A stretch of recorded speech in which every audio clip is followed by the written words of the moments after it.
Now come to the most important question. मैंने कल एक क्वेश्चन कहा था जिसमें कंस्ट्रक्शन हुई थी, दैट वाज क्वेश्चन नंबर 4। और अभी जो क्वेश्चन कह रहा हूं, ये दोनों क्वेश्चन आपको किसी ना किसी पेपर में, किसी ना किसी इंटरनल में, वीकली में, मंथली में, एनुअल्स में, सेमी एनुअल्स में, मिड टर्म में आएंगे ही। लिख लो question number 4 double star, question number 6 even triple star. इतना इंपॉर्टेंट क्वेश्चन है। तो I am going to do question number 6 now. अब ये क्या कह रहा है समझिए। P, Q and R, S are two mirrors। तभी मैंने इसके ऊपर ये मिरर का सरफेस दिखाया हुआ। P, Q and R, S are two mirrors placed parallel to each other। ये दोनों लाइन्स पैरेलल है, तो मैं पैरेलल का सिंबल लगा दूं। बोलिए आगे। An incident ray AB strikes the mirror PQ at B। एक AB स्ट्राइक की जो PQ पे और फिर रिफ्लेक्ट बैक कर गई और फिर रिफ्लेक्ट बैक कर गई, क्योंकि जब रोशनी इधर पड़ी मिरर पे, फिर उसने रिफ्लेक्ट की इधर, फिर इस मिरर पे रे पड़ी और इधर चली गई। यहां तक सबको समझ आया? आगे वो क्या कह रहा है? Prove that AB is parallel to CD। दिखने में तो Z बन रहा है कि नहीं बन रहा, पर ये प्रूफ कर कि AB जो है पैरेलल टू क्या है? CD है। AB पैरेलल टू क्या है? CD। अब गिवन में मेरे को एक ही चीज थी, PQ is parallel to to. Proof में क्या कहा उसने? AB is parallel to CD। अब इस क्वेश्चन में एक्चुअली मैथ से भी ज्यादा फिजिक्स यूज होती है। वो फिजिक्स क्या है? 90 डिग्री का एंगल बनेगा।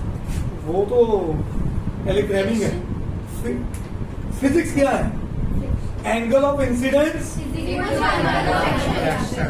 याद है कि नहीं याद है? बोलो। ये लाइट रे क्या कर रही है? इंसिडेंट। और ये क्या कर रही है? रिफ्लेक्ट। अब इधर से इधर क्या कर रही है? इंसिडेंट। और इधर से इधर क्या कर रही है?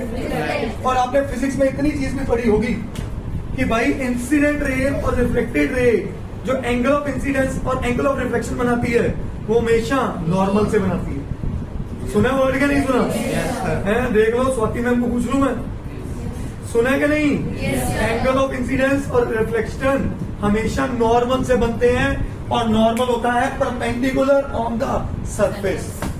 Perpendicular on the surface. तो मुझे वो परपेंडिकुलर यहां बनाना पड़ेगा, मुझे वो नॉर्मल यहां पे।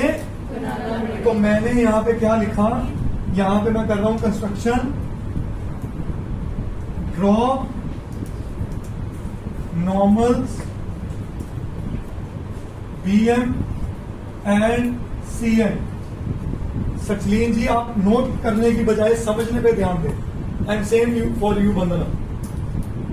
मैं यहां पे एक नॉर्मल खड़ा कर गया, जिसको नाम क्या दे दिया? और C पॉइंट पे क्या कर गया? समझे कि नहीं समझे?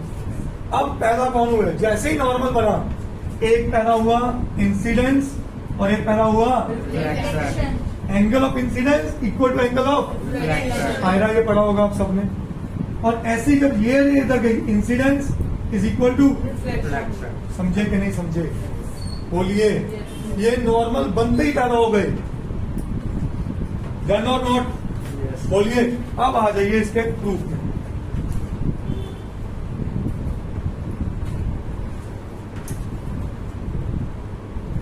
एंगल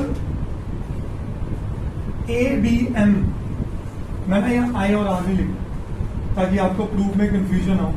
इसको 1 कह दिया, इसको 2 कह दिया, इसको 3 कह दिया, और angle 1 equal to angle 2। Reason? Angle of incidence is equal to angle of reflection. खत्म कर दिया इसमें मैंने question. Angle of 3 is equal to angle of 4। तो यहाँ पे फिर क्या कर दिया? बोलिए, कोई इसमें doubt? Sure?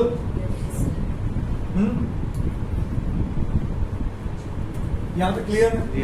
Mark it as equation 1, equation 2। अब कोई जल्दी से मेरे को बता दे, y angle 2 is equal to angle 3।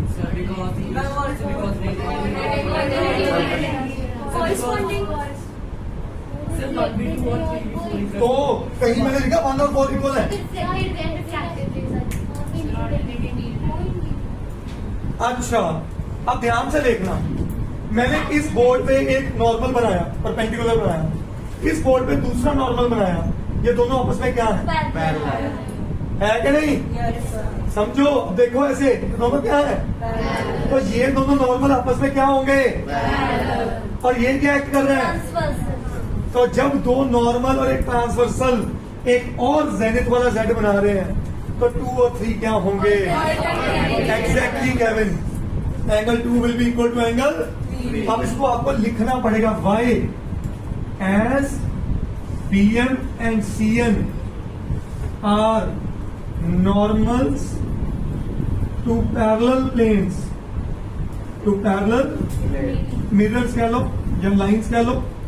So therefore BM is parallel to CN and angle 2 and angle 3 are alternate. समझे कि नहीं समझे? कितनी इंपॉर्टेंट थियरी साइंस की कैप्चर हो गई. अब इसको ले लो इक्वेशन नंबर 3. समझे कि नहीं समझे? एंगल 1 2 के बराबर, 3 4 के बराबर, 2 किसके बराबर? तो यहां से पता क्या चला? From 1 2 and 3 angle 1 equals to angle 2 equals to angle 3 equals to. समझे कि नहीं समझे? ये चारों एंगल्स आपस में क्या है?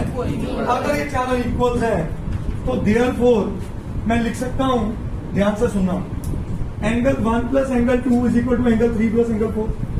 क्योंकि चारों इक्वल है, 2 इधर डाल दिए 2 उधर डाल दिए, सारे बराबर हैं. और 1 प्लस 2 क्या बना रहे हैं? Angle ABC. और 3 प्लस 4 क्या बना रहे हैं? Angle BCD. ये दोनों पूरे के पूरे एंगल मैंने क्या कर दिए? इक्वल. और ये देखने में कैसे लग रहे हैं? Alternate. But these are alternate interior. याद रखो, जब भी एंगल्स इक्वल हो और ऑल्टरनेट हो, वो हमेशा कौन सी लाइंस पे बनते हैं? So therefore AB is parallel to CD. Yes. Maths से ज्यादा इंग्लिश नहीं. इसका मतलब क्या है? सुन, ये दो एंगल इक्वल है और ये दोनों अल्टरनेट है, इसलिए दोनों लाइंस पैरेलल है. सिंस और but both are. Yes, since is a better terminology. मैं वही कह रहा हूं, I am not a English teacher. Amita ma'am will be better for that. But समझिए क्वेश्चन की नोशन को. जब भी दो लाइन पैरेलल है, आप उनके ऑल्टरनेट एंगल्स को इक्वल कह सकते हो. जब भी दो ऑल्टरनेट एंगल्स इक्वल हैं, आप कह सकते हो ये लाइंस क्या है? तो दोनों वेज चलते हैं. राम श्याम का भाई है, श्याम राम का भाई है, तो दोनों भाई भाई हैं. यही सिचुएशन है. कभी इसका रीजन उधर दे दिया, कभी उसका रीजन इधर दे दिया. करिए जी.